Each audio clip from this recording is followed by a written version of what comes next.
Hi everyone, it's Lynn Dion from Pink Whisper Designs. Today we're doing part 3 of the 3-part series on the Summer 2023 Scenic Foundations collection from Art Impressions.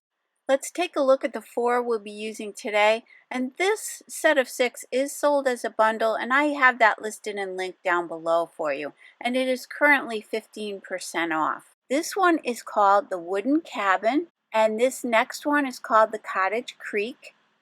And if you look at the packaging, you can see all the beautiful watercoloring you can do. You can add your vines and flowers and all of those beautiful items. This one is the Stone Bridge. But today we're going to be doing something very simple with these. And this one is the picket fence. So again, I want to show you different ways to use some of these images, not necessarily in the way they were intended. And that's what part 1 and 2 also included. So I've got some Strathmore Bristol Smooth cardstock. I've cut this down to 5 inches by 3 3/4 inch.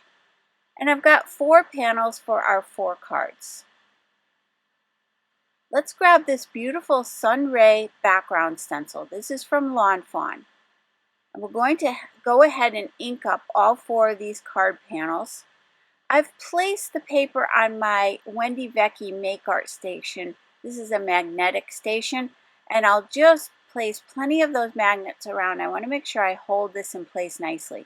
You could always add some pixie spray to the back of your stencil if you prefer that, and that will hold it in place.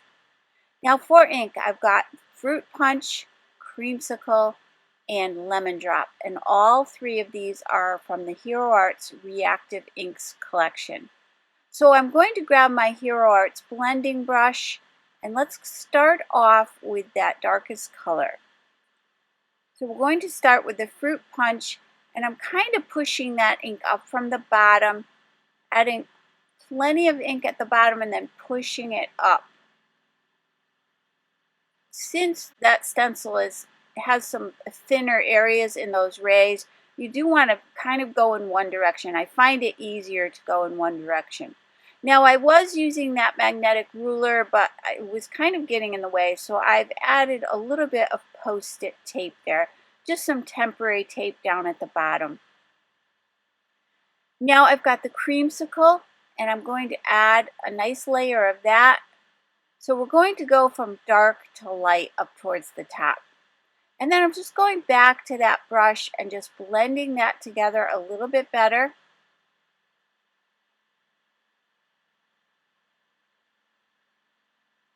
And then the next thing we'll do is grab that Lemon Drop. And this is so pretty. I love how these colors blend together. So you get additional colors in that blending, which I really love. So here, again, I'm going to just kind of start at the top and then push these inks together.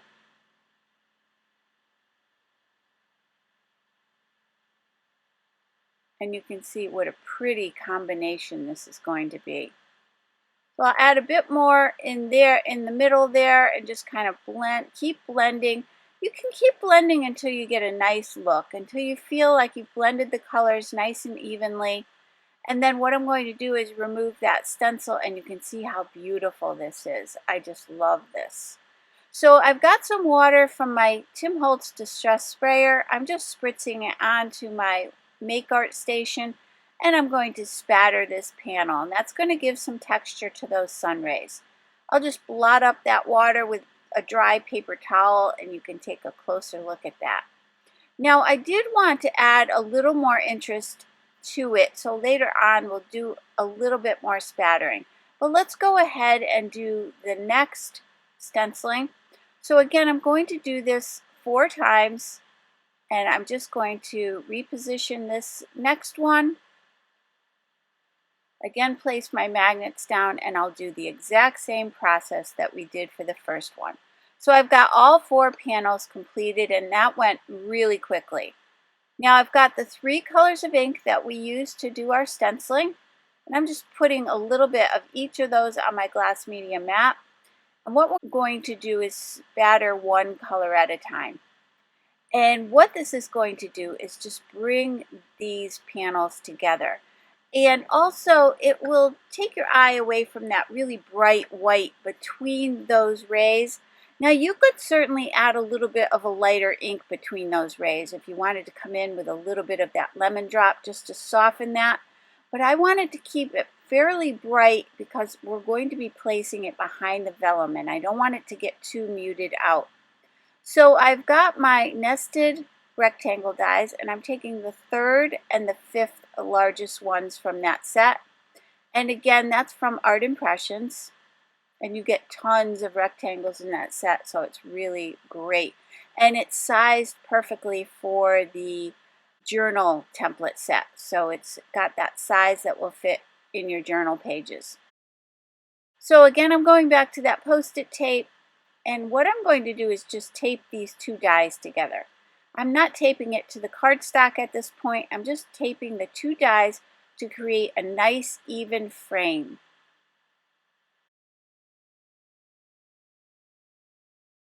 So now we can run 4 panels through the Spellbinders Platinum 6 die cutting machine, and that will create the 4 frames that we need. And I also want to mention that down below and on the blog, I will list and link part 1 and part 2 of this series, so you can check those out if you get a chance. So now I've got all 4 of my frames die cut. I'm going to take that larger die from these two dies. I'm going to keep that larger one, and we're going to go ahead and die cut the vellum paper.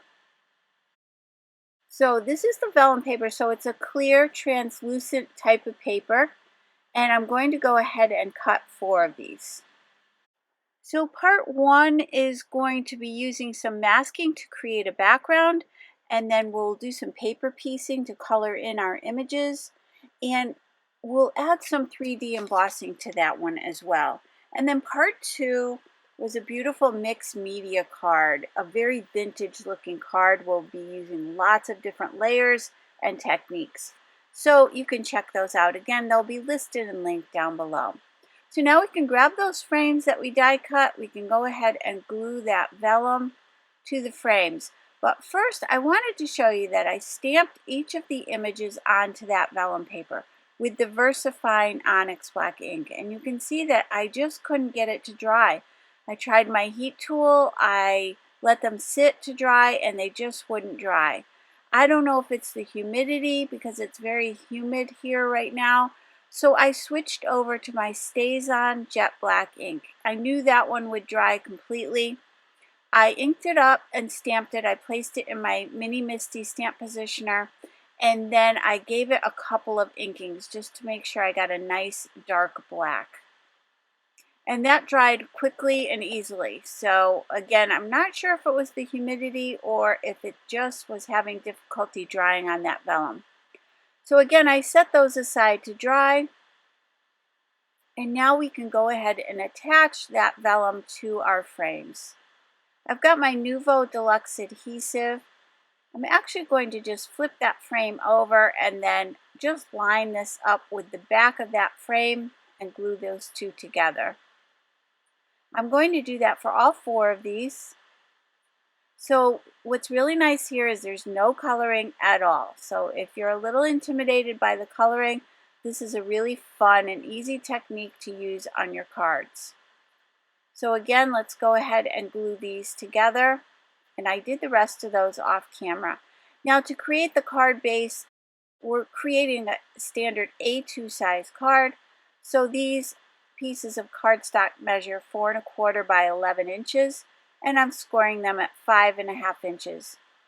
So they'll be a standard A2 size top folding card, which will measure 4 1/4 by 5 1/2. Just pressing that out with my bone folder. Now I've got the watercolor journal template set. So this is the journal template die set from Art Impressions, and it creates this beautiful journal.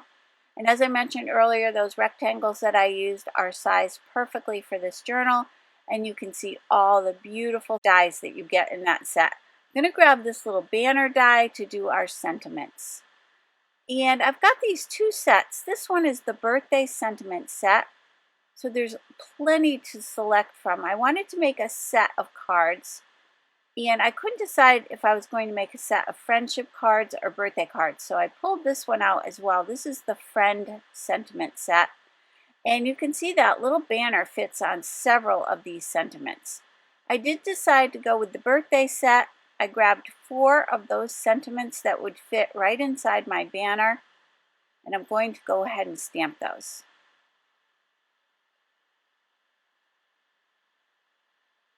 So we've got Happy You Day, Happy Birthday, It's Your Day, and Celebrate. So I'll line up that little banner die, tape it down with a little bit of Post-it tape, and then I'm going to run these through the Scenic Sidekick machine.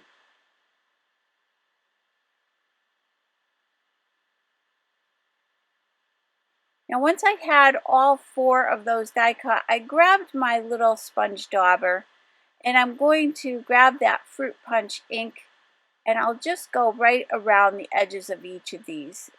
That's just going to bring your eye towards the center a little bit, just kind of soften up those edges. So again, I did that for all 4. And now we can go ahead and start assembling our cards. So for this panel, I'm just going to glue this down flat. I'm adding that Nuvo Deluxe adhesive to the back, and I'll just center it. That's going to give us a nice bright white edge all the way around. Now let's add the vellum frames, but first I'm going to pop these up. I want them to have a little distance from the card. It's just going to give a prettier illusion as you look through. So I've placed some 1/8 inch foam tape all the way around the edges. Now you could certainly create this as a shaker card at this point. You just want to make sure that your tape goes edge to edge so that none of your little shaker elements pop out. So again, you could certainly add some shaker elements at this point. But I'm just going to tape these down, and now you see you have that beautiful bright sun rays frame around the outer edges of that vellum, and then it's muted in towards the center, and I just think that looks so pretty. I love the contrast of the muted sun ray versus that bright edge. Let's go ahead and quickly add our sentiments. I'm just gluing it right along that frame at the very bottom. So again, these are some really simple and easy cards to create. You can create a whole note card set. This is great to give somebody as a gift. You can include some envelopes with this. I like to include the envelopes, a little pen, and a couple of postage stamps as well. And you could decorate the envelopes too. That's actually a really nice touch. Let's add some pretty gems from the Pink Fresh Studio collection. And all the products I'm using today are listed and linked down below and also on my blog. And these little droplets are from the Ombre Glitter collection. And these are called Sparkle and Shine, and they're really pretty. In person, they're so pretty. It's kind of a gold and crystal combination and super sparkly. So I'm just going to add a few in some different places on each of these cards, just again for a little bit of sparkle. I didn't want to add too much to these cards. I wanted to keep them fairly clean and simple. These were really fast and easy to make. It didn't take any time at all. I think the most time I spent was trying to figure out why that ink wouldn't dry. Once I got that straightened out, everything went smoothly after that. I did even try embossing it, by the way, but the embossing kind of muted out the black a little bit, and I wanted it to be really dark and crisp. So again, I used that Staz-on jet black ink, and that solved the problem. So I really hope you enjoyed this 3-part series. I had such a great time creating these cards. And again, check out part 1 and 2. I think you'll enjoy them. Don't forget to hit that notification bell so that you don't miss a single video. Take care. I hope you all have a great day. See you soon. Bye-bye.